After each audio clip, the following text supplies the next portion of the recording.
Gaddisa kotimati si jala tumtuna mine makake wa mani enyu fatu yele anon arkine ati gabada gofta isa baranjiratu asiti farmutiru barke jalan fara tole sapo atin kapduda sibira tumtu madu utiketu anja fanga fota isa moye jam Yesus ko latike fara tole sako atin kapduda sibira tumtu madu utiketu anga fanga fota isa moye uja asinja Yesus ko latike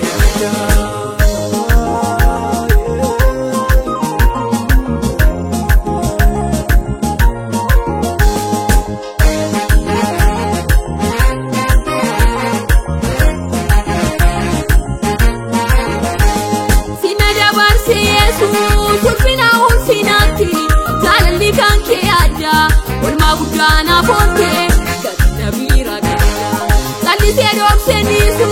nani magaru make ukasifa ayomu anya duada wa kadada mati isan kamne kita moti wa kablafa enusi morka gota duwa moye endure akite Yesus solo lankaba gota makake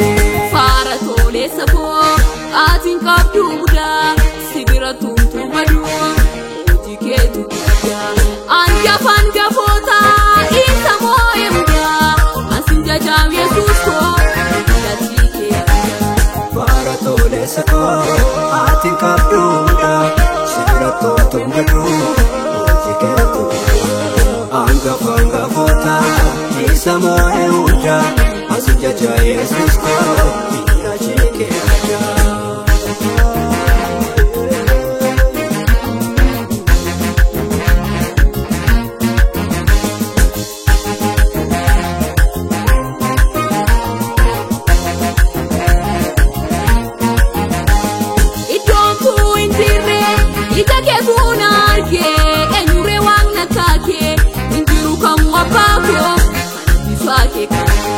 moti baranjiratu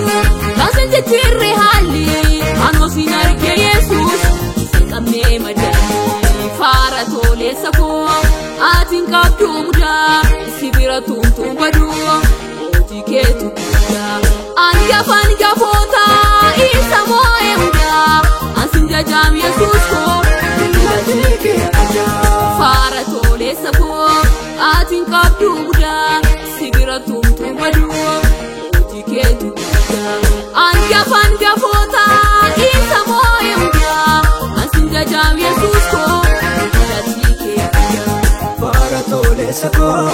atin kapduda sibira tumtu madu utiketu anja fanga fota isa moye muda asinja Yesus ko latike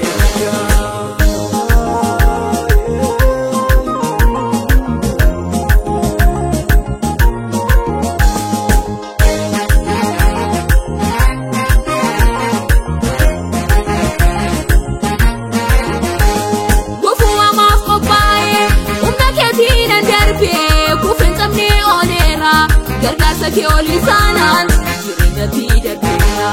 ati guddaadha gooftaa muda kee maal dubbatu lafa maqaa keedhaan naga guutuu argatu abdatiif tenniif tumatii irraawwata si milikee kan baa'u jiru hundaa argata furtuun addunyaa kanaa harka kee keessa jira gooftaa kun abdatami akka keetii fanjira fara tole sako atin kapduda sibira tumtu madu utiketu anja fanga fota isa moye muda asinja jam Yesus ko latike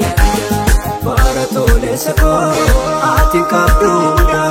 sibira tumtu madu utiketu anja fanga fota isa moye muda asinja jam Yesus ko